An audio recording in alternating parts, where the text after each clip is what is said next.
नमस्कार, मी Suhas. Prime time महाराष्ट्राच्या पॉडकास्टमध्ये आपल्या सगळ्यांचं स्वागत आहे. 21 जून हा खरं तर जागतिक योग दिवस म्हणून सर्वत्र साजरा होत असतो. जगभरामध्ये तो साजरा होतो. पण तुम्हाला आठवत असेल की 2014 नंतर पंतप्रधान नरेंद्र मोदी सत्तेवर आले आणि नरेंद्र मोदी सरकारच्या काळामध्ये या योग दिवसाला एक विशेष महत्त्व प्राप्त झालं. देशभरामध्ये अनेक उपक्रम राबवले गेले, ज्याचं अनुकरण वेगवेगळ्या देशांमध्ये सुद्धा करण्यात आलं. या योग दिवसाच्या निमित्तानं यंदाच्या 21 जूनला आपल्या देशामध्ये आपण काय अधिक वेगळे उपक्रम करतोय ते आपण जाणून घेण्याचा प्रयत्न करणार आहोत. त्याचबरोबर आपलं आयुष मंत्रालय जे आहे ते आयुष मंत्रालय पारंपरिक पद्धतीची जी औषधं आहेत या औषधांवर वेगवेगळे प्रयोग करत असतं, रिसर्च करत असतं. त्यांच्या काही एका उपक्रमाला गिनीज बुक ऑफ वर्ल्ड रेकॉर्डमध्ये त्याची नोंद झाली आहे. ते नेमकं काय आहे तेही आपण जाणून घेणार आहोत. आणि त्यासाठी आज आपल्या बरोबर आहेत ते म्हणजे केंद्रीय राज्यमंत्री, त्याचबरोबर आयुष मंत्रालयाचा विशेष प्रभार ज्यांच्याकडे आहे ते प्रतापराव जाधव आपल्या बरोबर आहेत. जाधव साहेब नमस्कार. नमस्कार. सुरुवात आपण योगापासून करूयात. योग डे आहे म्हणून 21 तारखेला आहे आणि 2014 पासून आपण बघतोय की देशामध्ये योग डेच्या निमित्ताने वेगवेगळे उपक्रम आहेत. यंदाच्या वेळेला या 21 तारखेला काय नवीन बघायला मिळणार आहे आपल्या प्रेक्षकांना? हे बघा, आपल्याला सर्वांना माहीत आहे की 2014 मध्ये संयुक्त राष्ट्र समितीच्या बैठकीमध्ये आपले पंतप्रधान आदरणीय नरेंद्र मोदीजी यांनी संपूर्ण जगामध्ये मानसिक स्वास्थ्यासाठी, शारीरिक आरोग्यासाठी, या सगळ्यासाठी योग कसा आवश्यक आहे आणि उपयोगी आहे याचं महत्त्व पटवून दिलं. आणि म्हणून जागतिक योग दिवस मनवला गेला पाहिजे असा प्रस्ताव त्यांनी ठेवला आणि एकमतानं जवळपास 170 पेक्षा जास्त देशांनी त्याचं समर्थन केलं. आणि 21 जून हा योग दिवस म्हणून, जागतिक योग दिवस म्हणून आज संपूर्ण जगभरामध्ये साजरा केला जातो.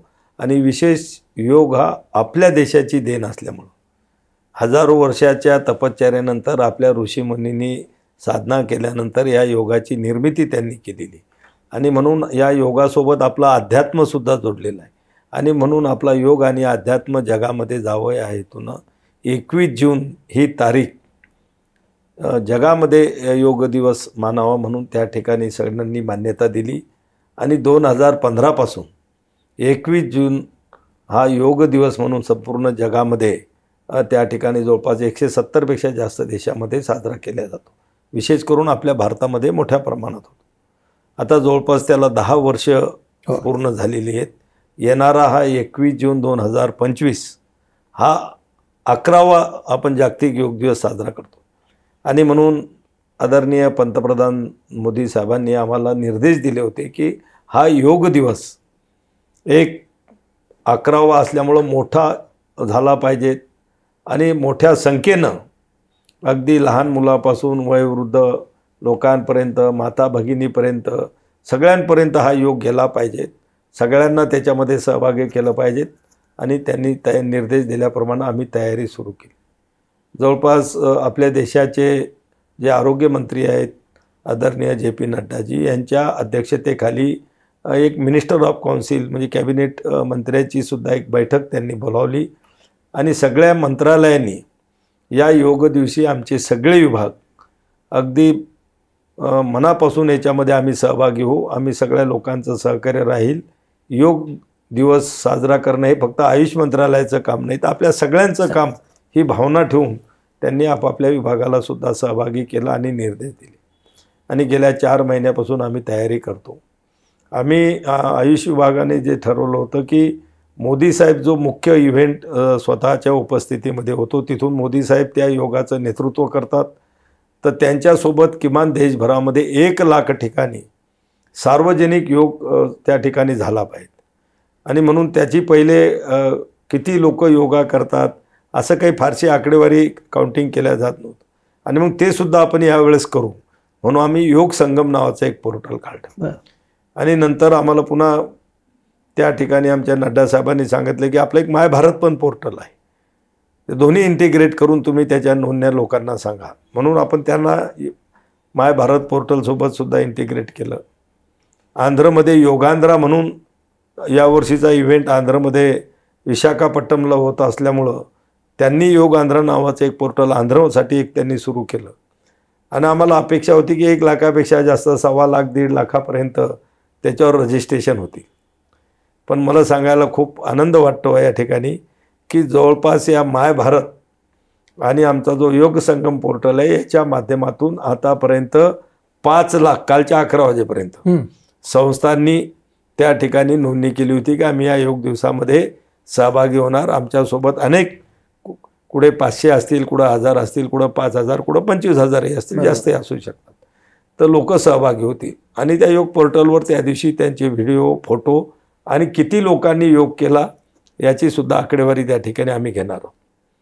आणि तिकडे योग आंध्राचे सुद्धा 1 लाखाच्या वर रजिस्ट्रेशन झालेले आहेत आणि मला वाटते जवळपास आजचा दिवस बाकी आहे, उद्याचा दिवस बाकी आहे. 7.5 लाखाचं टार्गेट पूर्ण होईल अशी आम्हाला अपेक्षा आता तरी वाटायला लागलेली आहे, इतका लोकांचा उत्साह पाहिल्यानंतर. निश्चित. आणि तेवढे लोक नरेंद्र मोदीजी जो योगा प्रोटोकॉल त्यांच्या नेतृत्वामध्ये होतो त्यांच्यासोबत ही लोक सगळे करतील. सगळ्या शहरामध्ये त्या ठिकाणी स्क्रीन लावण्यात जातील. आपल्याला माहिती आहे की हा सगळा कार्यक्रम लाईव्ह त्या ठिकाणी देशभरामध्ये चालतो, तर ते लाईव्ह सगळ्या ठिकाणी त्या ठिकाणी दिसेल. गाव पातळीपासून तर मोठमोठ्या शहरापर्यंत राजधानीपर्यंत हा सकाळचा योगा नरेंद्र मोदीजींच्या सोबत त्यांच्या नेतृत्वात सगळे लोक त्यामध्ये सहभागी होतील. खरंच खूप सुंदर उपक्रम आहे आणि योग संगमला खूप खूप शुभेच्छा आमच्याकडनं सुद्धा. जसं योग आंध्र हे एक पोर्टल झालं तसं आता सरकार तर राज्यामध्येही तुमचंही आहे. महाराष्ट्रामध्ये असं काही विशेष म्हणजे कोणी असा पुढाकार घेत आहे का की योग महाराष्ट्र? नाही, सगळ्यामध्ये आहे योग महाराष्ट्र असं राज्य होईल. आणि पंतप्रधानाचं नेहमी करता विचार असं की तुम्ही कुठलंही करत असताना थोडं इंटिग्रेट करा. आता त्यांनी योग आंध्र का केलं तर या वर्षीचा जो मुख्य इव्हेंट होत आहे तो म्हणजे आपले आंध्रचे मुख्यमंत्री आपले इंडियाचे आदरणीय चंद्राबाबू नायडूंनी स्वतः आग्रह धरला होता की बा यावेळेचा जागतिक योग दिवस हा आंध्रमध्ये तुम्ही त्या ठिकाणी ठिकाण आणि वेळ द्यावा मोदी साहेबांना. आणि मोदी साहेबांनी ते निमंत्रण स्वीकारलं आणि म्हणून त्यांनी स्वतःहून ते आंध्रमध्ये त्या ठिकाणी सुरू केलं. आता हे योग संगम माय भारत हे पोर्टल आपले शासनाचे उद्योनी असले त्यांचंही ते तिथल्या आयुष विभागाचंच त्यांनी ते योगांध्रा काढलेलं आहे. पण त्यांच्या राज्यामध्ये होत असल्यामुळं आपल्या देशाचे पंतप्रधान त्या कार्यक्रमाला त्या ठिकाणी येत असल्यामुळं योगाचं नेतृत्व करत असल्यामुळं त्यांनी थोडं पुढे जाऊन एक त्यांचा आंध्रच केलं. कदाचित हे पोर्टलवर बी त्यांनी केलं असतं, असं काही त्यांचं वेगळं असं नाही. पण त्यांना असं वाटलं की आपण पुढाकार घेतो तर आपल्याही राज्यामधून किती नोंदण्या होतात, किती लोक करतात, कदाचित ती पाहण्याची इच्छा असेल. पण मीच तुम्हाला सांगतो की संपूर्ण देशभरामध्ये अगदी बालकापासून वृद्धांपर्यंत माता भगिनीपर्यंत सगळ्यांमध्ये या योगाच्याबद्दल उत्सुकता आहे. अनेक लोक त्याच्यामध्ये स्वतःहून सहभागी होत आहे. आणि आयुष मंत्रालयसुद्धा आमचं सोशल मीडिया असेल, आपल्या अशा इंटरव्ह्यूच्या माध्यमातून असेल, प्रिंट मीडियाच्या माध्यमातून असेल, त्याला आम्ही प्रसिद्धी देऊन पुन्हा लोकांना जागरूकता आणण्याचे प्रयत्न करत आहोत. तर यावेळेसचा जो 2025ला 21 जूनला होणारा जागतिक योग दिवस आपल्या भारतामध्ये अतिशय भव्य दिव्य प्रमाणामध्ये त्या ठिकाणी होईल. नक्कीच. तुम्ही मगाशी देखील फार सुंदर सांगितलं की योग म्हणजे त्याला एक आध्यात्मिक बैठक आहे. म्हणजे आत्तापर्यंत योगा म्हणून तो जास्त हे होतं, एक्सरसाइज केलं की मी योगा केलं, पण योगाला एक बैठक आहे, ती आध्यात्मिक बैठक आहे. हे तुम्ही मगाशी खूप छान सांगितलं. आता हे योग दिवसाच्या निमित्ताने म्हणजे आणि आता गरज आहे, काळाची गरज आहे म्हणून असा इतका चांगला उपक्रम हा शाळांमधनं सुद्धा राबवला जावा अशी काही भविष्यामध्ये आहे का? कारण मुलांमध्ये त्याची गरज आहे म्हणून. बरोबर आहे. मी तुम्हाला त्या ठिकाणी सांगेल की आता जो नवीन शिक्षा नीती म्हणजे नवीन शिक्षण धोरण जे आलेलं आहे केंद्र सरकारचं त्याच्यामध्ये योगाचा समावेश झालेला आहे. आणि दुसरी एक गोष्ट मला सांगायला आनंद वाटतो की आता योग त्याचा खेळामध्ये समावेश झालेला आहे. आणि या वर्षीची जी आपली आशियाड होईल, आशियाडची जी ऑलिम्पिक म्हणतो आपली मिनी ऑलिम्पिक, त्याच्यामध्ये सुद्धा योगाचा समावेश झालेला आहे. आणि भविष्यामध्ये तो ऑलिम्पिकमध्ये पर्यंत नेण्याचा आमचा खेल मंत्रालय आणि आमच्या आयुष मंत्रालयाचा संयुक्त त्या ठिकाणी प्रयत्न चालू आहे. ऑलिम्पिकमध्ये सुद्धा तो जाईल. आता ज्यावेळेस खेळाचा दर्जा याला मिळाल्यामुळं आता याच्या तालुका पातळीवर स्पर्धा होतील, जिल्हा पातळीवर होतील, राज्य पातळीवर होतील, इंटरनॅशनलसुद्धा होतील, नॅशनल स्पर्धासुद्धा होतील. आणि याच्या सर्टिफिकेट जे मिळतील, स्पोर्ट्स सर्टिफिकेट त्या ठिकाणी विद्यार्थ्यांना मिळतील, ते त्यांना पुढच्या भविष्यासाठी उपयोगी पडणार आहे. आणि शाळेमध्ये सुद्धा आता पहिले पीटीचा क्लास आपण पाहायचो आपल्या काळामध्ये होते, आता तो पीटीचा वर्ग जवळपास बंद झालाय. आणि म्हणून आम्ही अशा सूचना केलेल्या की त्या पीटीच्या ऐवजी योगाचा एक पाऊण तासाचा 45 मिनिटाचा पिरियड योगाचा असेल की लहान मुलापासून तो जर शिकवल्या गेला तर एक चांगलं लोकांचं स्वास्थ्य चांगलं राहील. आणि आमच्या मोदीजींनी मंत्र दिलं जे की आपल्या देशामधल्या लोकांचं स्वास्थ्य चांगलं राहिलं तर देशाचं स्वास्थ्य चांगलं राहील. आणि देशाचं स्वास्थ्य जर चांगलं असलं तर 2047पर्यंत विकसित होण्याला आम्हाला त्याचा फार मोठी मदत होईल. आणि म्हणून हे सगळे प्रयत्न चालू आहेत, शाळेमध्ये सुद्धा येईल. आणि त्याच्यामुळं मोठ्या प्रमाणामध्ये रोजगार निर्मिती सुद्धा होईल. खरंच आज या जागतिक योग दिन जाहीर झाल्यापासून बाहेरच्या देशांमधून आम्हाला योग टीचर, योग गुरु जे आहेत, योग सर्टिफिकेट कोर्स आपण काढलेले आहेत, तर त्यांना एवढी मागणी होऊन राहिलेली आहे परदेशातून सुद्धा की आम्हाला योग शिकवायला तिकडून मुलं पाठवा. आणि ज्यावेळेस आता हे शिक्षणामध्ये आम्ही त्याचा समावेश केला तर प्रत्येक शाळेमध्ये पार्ट टाईम का होईना पण योग टीचर त्या ठिकाणी नियुक्त्या व्हायला लागतील. म्हणजे एक रोजगारांमध्ये सुद्धा फार मोठी संधी आमच्या आयुष विभागाच्या माध्यमातून दिली जाईल. निश्चित. सध्या आयुष मंत्रालय जे आहे या मंत्रालयाच्या माध्यमातून वेगवेगळे उपक्रम राबवले जातात, हा एक भाग आहे. आणि दुसरीकडे आपली जी पारंपरिक औषधं आहेत की मग आयुर्वेद आहे, युनानी आहे, सिद्धासारखं एक आहे म्हणतो आपण, याच्यावर सातत्याने एक रिसर्च आपल्याकडे आयुष मंत्रालयाच्या माध्यमातून, जरा आपल्या प्रेक्षकांना तुम्ही या मंत्रालयाच्या बाबतीत माध्यमातून काय काय सुरू आहे, काय काय ॲक्टिव्हिटी आपण करतोय ती जर सांगितली तर बरं होईल. हे बघा, आपले जे पारंपरिक उपचार पद्धती आपण ज्याला म्हणतो, आयुर्वेद असेल, योगा असेल, युनानी असेल, सिद्धा असेल किंवा होमिओपॅथीसुद्धा असेल, की 2014च्या अगोदर जर आपण पाहिलं तर हे लोकांच्या नजरेपासून किंवा लोकांच्या विचारापासून थोडे दूर चालले होते. आता कुठलीही गोष्ट जर आपल्याला प्रमोट करायची असेल, लोकांपर्यंत न्यायची असेल तर तिला राजाश्रय लागतो. पण दुर्दैवानं आपल्या देशावर अनेक वर्ष परकीयांचे राज्य राहिलेत. इंग्रजांनी 150 वर्ष राज्य केलं आणि त्या काळामध्ये आपल्या या ट्रेडिशनल आयुर्वेद असेल, युनानी, सिद्धा याच्याकडे दुर्लक्ष त्या ठिकाणी झालं. आणि तशा प्रकारचं त्यांना सहकार्य किंवा मार्गदर्शन किंवा मदत सरकारकडून मिळाली नाही. पण 2014ला मोदीजी पंतप्रधान झाल्यानंतर त्यांनी पहिलं काम केलं की आयुष मंत्रालय या ठिकाणी सुरू केलं देशामध्ये. पूर्वी आयुष हा कुठल्या तरी आरोग्य विभागाच्या अंतर्गत एखादा विभाग म्हणून चालवला जायचा. त्याला मोठा अधिकारी वर्ग मिळत नव्हता, स्वतंत्र मंत्रालय नव्हतं, त्यामुळे दुर्लक्षित होतं. पण आता 2014पासून आपण पाहत असाल की मोठ्या प्रमाणामध्ये याला चालना मिळाली. CCRS नावाचं जे आमचं एक मोठं रिसर्च इन्स्टिट्यूट आहे, त्याच्या अनेक शाखा देशांमध्ये आहेत की त्याच्या माध्यमातून आयुर्वेदांच्या ज्या काही नवीन औषधं येतात, लोक त्याला परमिशन मागतात, तर त्याचे रिसर्च त्या ठिकाणी केले जातात. त्याच्यानंतर काही ठिकाणी औषधांसाठी आम्ही ICMRची सुद्धा त्या ठिकाणी मदत घेतो की आम्हाला ब्रँडेड औषधं त्या ठिकाणी निर्माण झाली पाहिजे आणि जगाच्या समोर आम्ही ती औषधं नेऊ शकलो पाहिजे. पूर्वीच्या काळामध्ये आमची आयुर्वेद औषधं बाहेरच्या जगामध्ये गेली तर ते काय फूड सप्लिमेंटरी म्हणून त्याला त्या ठिकाणी त्याचा उपयोग केला जायचा, औषध म्हणून नव्हतं. आणि म्हणून मग ते लोक म्हणायचे की बा तुमच्याजवळ रिसर्च पेपर आहे का, याचा काही पुरावे आहेत का की हे सिद्ध झालं का, मेडिकल ट्रायल झालेले आहेत का, आणि ते थोडं कमी होतं. आणि म्हणून याच्यावर आम्ही मोठ्या प्रमाणात काम सुरू केलं की याच्या मेडिकल ट्रायल झाल्या पाहिजेत, याच्यावर रिसर्च झालं पाहिजेत आणि चांगली औषधं आमची केली तर निश्चित बाहेरच्या देशामध्ये सुद्धा याच्याबद्दल लोकांमध्ये खूप उत्सुकता आहे. निश्चित ते सगळं काम आम्ही त्या ठिकाणी करण्याचा प्रयत्न, अगदी वेगामध्ये करण्याचा प्रयत्न आम्ही करतो. नाही, खरंच आहे साहेब. म्हणजे आयुष मंत्रालयाचं काम आपण मागच्या कोविडच्या काळामध्ये बघितलेलंच आहे की ज्या पद्धतीने ते काम झालं आणि त्याचे रिझल्टही आले. आताही सध्या देशामध्ये कोविड थोडासा का विना पण हळूहळू तो वाढतोय. या दृष्टीनं काय काळजी घेतली जाते हा एक भाग. आणि दुसरं, आता सगळं डिजिटलायझेशन झालेलं आहे, तर तुमचं ई-संजीवनी म्हणून पण जो काही सगळा उपक्रम आहे त्याबद्दलही आम्हाला सांगा. हे बघा, कोविडच्या काळात, मागच्या काळात आपण सगळ्यांनी अनुभव घेतला. सुरुवातीला अचानक अशी कोविडसारखी महामारी आली, सगळं जग त्याच्यामध्ये घाबरलेलं होतं, आपणही सगळे लोक घाबरलेलो होतो. आणि दुर्दैवानं मॉडर्न मेडिसिनमध्ये किंवा ॲलोपॅथीमध्ये तोपर्यंत कुठलं औषध नव्हतं, त्याच्यावर नव्हतं. आणि म्हणून त्यावेळेस खऱ्या अर्थानं लोकांना आयुर्वेदाची आठवण झाली. की आपल्या शरीरामधली इम्युनिटी वाढवण्यासाठी आयुर्वेदामध्ये किंवा इतरही आमच्या ट्रेडिशनलमध्ये खूप प्रभावी आणि चांगली औषधं आपण घरीच तयार करू शकतो. आणि म्हणून त्या काळात घरोघरी काढा असतील, वेगवेगळे काढे असतील, ते सगळं घेऊन आपण कोरोनावर मात करण्याचा प्रयत्न केला आणि त्याच्यात आपल्या देशामध्ये आपल्याला चांगलं यशसुद्धा त्या ठिकाणी मिळालं.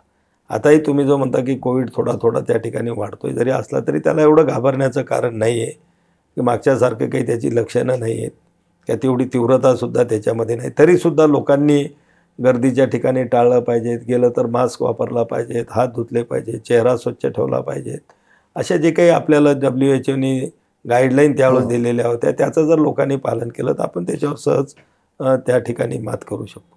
आपण जो दुसरा विषय त्याला लागून विचारला होता, म्हणजे एक तर या माध्यमातनं कोविडचा हा जो विषय झाला आणि ई संजीवनीबद्दल आपण जे त्या ठिकाणी विचारलं तर खऱ्या अर्थानं या आमचा स्वास्थ्य विभाग असेल, म्हणजे आरोग्य विभाग असेल किंवा आमचा आयुष विभाग असेल, या सगळ्यांमध्ये आम्ही आता ई संजीवनीचा मोठ्या प्रमाणामध्ये आम्ही वापर करतो. आम्ही एक ई संजीवनी नावाचं पोर्टसुद्धा त्या ठिकाणी उभारलेलं आहे. आज तुम्हाला माहीत असेल की टेलिमेडिसिन, की आज आपण ग्रामीण भागामध्ये सध्या एखादा पेशंट एखादा आजारी होऊन आला, त्याचं डायग्नोसिस करण्यासाठी किंवा त्याच्यावर उपचार करण्यासाठी गाव पातळीपर्यंत डॉक्टरला तेवढा अनुभव नसतो आणि म्हणून ते टेलिमेडिसिनच्या माध्यमातून वरच्या मोठ्या हॉस्पिटलच्या डॉक्टरांशी संपर्क करून त्याच्यावर गावामध्ये सुद्धा आपण त्याला उपचार त्या ठिकाणी देऊ शकतो. ई संजीवनीच्या माध्यमातून सगळीकडे त्या लागू झाले. बरोबर. त्याची आकडेवारीसुद्धा आपण नेहमी घेतो. करोडो लोक रोज त्या ठिकाणी त्याचा वापर डॉक्टर लोकांच्या माध्यमातून स्वतःवर उपचार करून घेण्यासाठी डॉक्टर लोक त्याचा उपचार करतात. आणि म्हणून त्याच्यात आहे, त्याच्यामध्ये आपण याच्यामध्ये जर आपण पाहिलं तर पुन्हा आयुष्यमान भारत कार्ड. आता पूर्वी कसं होतं की एखादा पेशंट एकाच आजारासाठी 4 डॉक्टरांकडे जाऊन तपासण्या करायचा, 4 डॉक्टरांची औषधं घ्यायचा, 4 डॉक्टर त्याच्यावर वेगवेगळे उपचार करायचे, रिलीफ भेटत नव्हता. आणि मग पुन्हा 5व्या डॉक्टरकडे जाताना त्याला पूर्ण 4 डॉक्टरच्या फाईल सोबत घेऊन जायचे, वारंवार रिपोर्ट सोबत घेऊन जावं लागायचे. खाली जर एखाद्या वेळेस रक्त तपासणी झाली असेल तर तो डॉक्टर म्हणायचा नाही, पुन्हा एकदा इथे तुम्हाला करावं लागेल. तर याच्यासाठी आता हे आयुष्यमान भारत कार्डमध्ये सगळं डिजिटल त्याच्यात फिट होणार आहे. सगळा डेटा त्याच्यामध्ये असणार आहे की कोणत्या डॉक्टरकडे जाऊन कोणत्या तारखेला कोणते उपचार तुमच्यावर केले गेलेत. त्याच्यामध्ये तुम्ही आयुर्वेदाचे आयुषचे सुद्धा उपचार केले असतील त्याचीसुद्धा नोंद याच्यामध्ये होणार आहे. आणि मग ज्यावेळेस तुम्ही नवीन डॉक्टरांकडे जाल, नुसतं डिजिटल कार्ड खिशामध्ये घालून गेलं तरी तुम्हाला त्या ठिकाणी मागचं सगळं, नाही तर मग प्रत्येक वेळेस पूर्ण हिस्ट्री त्या ठिकाणी विचारावं लागत होती. बरोबर. आणि म्हणून आता हे डिजिटलचं AIचं मोठ्या प्रमाणामध्ये उपयोग आपण हे करतो. आता याच्यामध्ये तुम्ही पाहत असाल की आता अनेक मोठ्या हॉस्पिटलमध्ये ॲडव्हर्टाईज केल्या जाते की रोबोट सर्जरी, की ज्याच्यामध्ये ॲक्युरन्सी 99% जास्त असते. तर आज रोबोटच्या माध्यमातून, म्हणजे ही या टेक्नॉलॉजीचाच एक भाग आहे. अशी नवीन उपकरणं येत आहेत. आयुषमध्ये सुद्धा आपण त्याचा वापर करतो आहे. नवीन जे काही इन्व्हेस्टिगेशनसाठी जे काही हे लागतात तर त्याच्यासाठी सुद्धा आपण त्याचा करतो इंटिग्रेटेड, म्हणजे इंटिग्रेटेड म्हणून आपण आयुषमध्ये सुद्धा सगळं करतो आहे. आणि आयुष विभाग आणि आमचा आरोग्य विभाग यांच्यातून जी उपचार पद्धती आहे तर ती अनेक ठिकाणी एका हॉस्पिटलमध्ये एकत्रच त्या ठिकाणी मिळून करण्याचा प्रयत्नसुद्धा चालू आहे. इंटिग्रेट ज्याला आपण म्हणू ते करण्याचा प्रयत्न चालू आहे. आणि जवळपास सगळे एम्स असतील, मोठमोठे हॉस्पिटल असतील, त्याच्यामध्ये सगळ्यामध्ये आता PSCपर्यंत आपण आयुष विभागसुद्धा अनेक ठिकाणी सुरू केलेले आहे. एकूणच या सगळ्याच्या माध्यमातून लोकांचं जे आरोग्य आहे ते अत्यंत चांगलं ठेवण्याचा प्रयत्न या दोन्ही विभागांच्या माध्यमातून होतोय. आता या बाबतीतला जर एक हे म्हटलं बघायला गेलं तर 5 गिनीज बुक वर्ल्ड रेकॉर्डमध्ये नोंद झालेली आहे की जे आयुष मंत्रालयाच्या माध्यमातून जो रिसर्च केला जातोय आणि त्याचा जो काही सगळा एक उपक्रम आहे त्याबद्दल आम्हाला तुम्ही सांगू शकाल? हे बघा, सातत्यानं आपल्या आयुर्वेदावर जे काय बाहेरचे लोक किंवा विशेष म्हणून आयुर्वेदावर विश्वास न ठेवणारे लोकांचे जे आरोप राहायचे की आयुर्वेदामध्ये संशोधन होत नाही, तुमच्याकडे रिसर्च होत नाही, तुमच्याकडे मेडिकल ट्रायल होत नाही, तुम्ही काही जडीबुटी हे ते झाडपाला म्हणून त्याला त्या बोलल्या जायचं. आणि म्हणून आपल्या पंतप्रधानांनी जो नारा दिला होता की हर घर आयुर्वेद हर घर योग, आणि तो लोकांपर्यंत जावा म्हणून मी स्वतः आमच्या सगळ्या अधिकारी आमच्या सगळ्या लोकांना घेऊन आमची जी काही काउन्सिल आहे आमची आयुर्वेदाची, त्याच्या लोकांना घेऊन एक देश का प्रकृती परीक्षण नावाचा एक कार्यक्रम देशामध्ये सुरू केला, जो आम्ही 26 नोव्हेंबर संविधान दिवस म्हणतो त्या दिवशी सुरू केला. आणि 25 डिसेंबर जे आमची अटल बिहारी वाजपेयी यांची 100वी जयंती होती, त्या ठिकाणी तो आम्ही 1 महिन्याचा इव्हेंट संपूर्ण केला. आम्ही टार्गेट ठेवलं होतं की देशातल्या 1 कोटी लोकांचं प्रकृती परीक्षण करायचं. तर जवळपास त्या 1 महिन्यामध्ये आम्ही 1.5 कोटीपर्यंत देशातल्या लोकांचं प्रकृती परीक्षण केलं. अनेक आमचे आयुष विभागामध्ये आयुर्वेदामध्ये काम करणारे अध्यापक प्राध्यापक सगळे त्या ठिकाणी आमचे सिनियर विद्यार्थी याच्यामध्ये करणारे प्रॅक्टिशनर आयुर्वेदाचे, आणि खूप त्याच्यामध्ये इंटरेस्ट घेतला. स्वतः गावागावात जाऊन घरोघरी जाऊन लोकांचं प्रकृती परीक्षण केलं आणि त्याचे खूप चांगले रिझल्ट आले की एक मोठा डेटा त्याच्यामुळं तयार झाला. आणि आज जे काही आपल्यावर आरोप होत होते की आयुर्वेदामध्ये संशोधन होत नाही, तुमच्याजवळ कुठला डेटा नाही, आज एवढा मोठा डेटा झाला की ज्याच्यामुळं आपल्याला गिनीज बुक ऑफ वर्ल्डचे 5 रेकॉर्ड त्या ठिकाणी आपण वेगवेगळ्या ह्याच्यामध्ये प्रस्थापित केलेले आहेत. तर या डेटामुळं पुढच्या काळामध्ये येणाऱ्या पुढच्या पिढीला त्याच्यावर संशोधन करायला, त्याच्या माध्यमातून पुन्हा आयुर्वेदामध्ये नवाचार करायला खूप संधी मिळणार आहे आणि सोपं जाणार आहे. आणि म्हणून ह्या सगळ्या गोष्टी आम्ही त्या ठिकाणी करण्याचा प्रयत्न केला. निश्चित. जाधव साहेब, तुम्ही खूप दिलखुलास खरं तर उत्तरं दिलेली आहेत, त्याबद्दल तुमचे मनापासून आभार. आणि 21 जूनसाठी तुम्हाला मनापासून आमच्या शुभेच्छा आहेत. धन्यवाद.